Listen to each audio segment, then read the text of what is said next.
أشرقت نفسي بنور من فؤادي.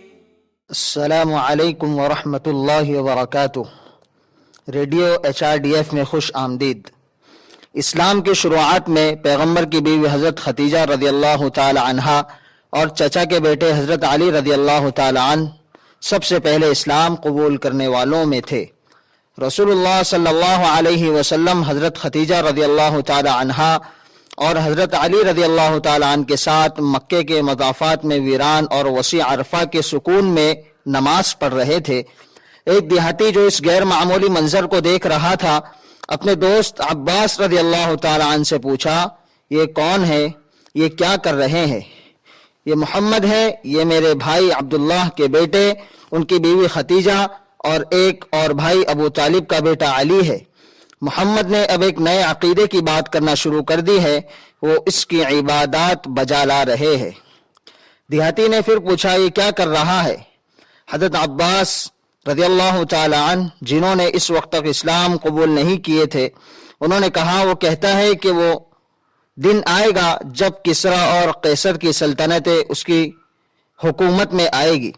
اسلام ابھی پیدا ہوا تھا، نو مولود کے گال کی سرخی ابھی باقی تھی، پھر بھی آپ صلی اللہ علیہ وسلم کی امید بہت بلند تھی. دشمن کے جاسوس جنہوں نے آگے پیچھے اور گول چکر بنائے تھے، کسی بھی وقت آپ صلی اللہ علیہ وسلم پر حملہ کرنے کا خطرہ تھا.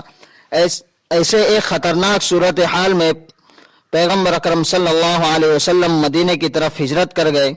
سراقہ بن مالک 100 اونٹوں کے اجر عظیم کی لالچ میں تمام رکاوٹوں کو عبور کرتے ہوئے رسول اللہ صلی اللہ علیہ وسلم کے سامنے کھڑا ہے.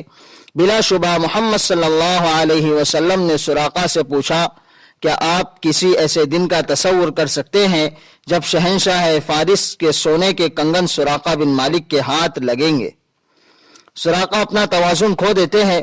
یہ وہ نبی تھے جو اپنی جان لینے کے لیے آئے ہوئے آدمی سے اپنے عظیم خواب بیان کر کے اسے واپس لوٹا دیے تھے. مقصد کے حصول تک بے چین سفر ہی اسلامی عزم کا جادو ہے. تاریخی کتاب گواہی دیتا ہے پیشن گوئیاں سچ ہو گئی. 636 عیسوی کے مہینوں میں کسریٰ اور قیصر کی سلطنتیں مسلمانوں نے فتح کر لی. خلیفہ حضرت عمر رضی اللہ تعالی عنہ نے سراقہ ابن مالک کو شہنشاہ فارس کے شاندار زیورات اور چوڑیوں سے جنگی زیورات سے آراستہ کیا.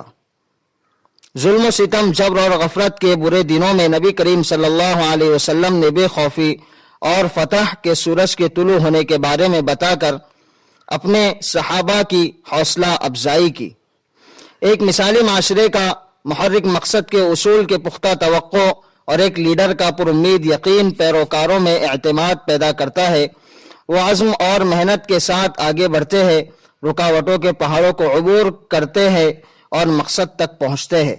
اس قوم کو اللہ نے کامیابی کا وعدہ سنایا ہے جو مایوسی اور بے چینی کو چھوڑ کر مضبوط ایمان کے ساتھ شعور کو اپناتے ہوئے آگے بڑھنے کا عزم کرتے ہیں.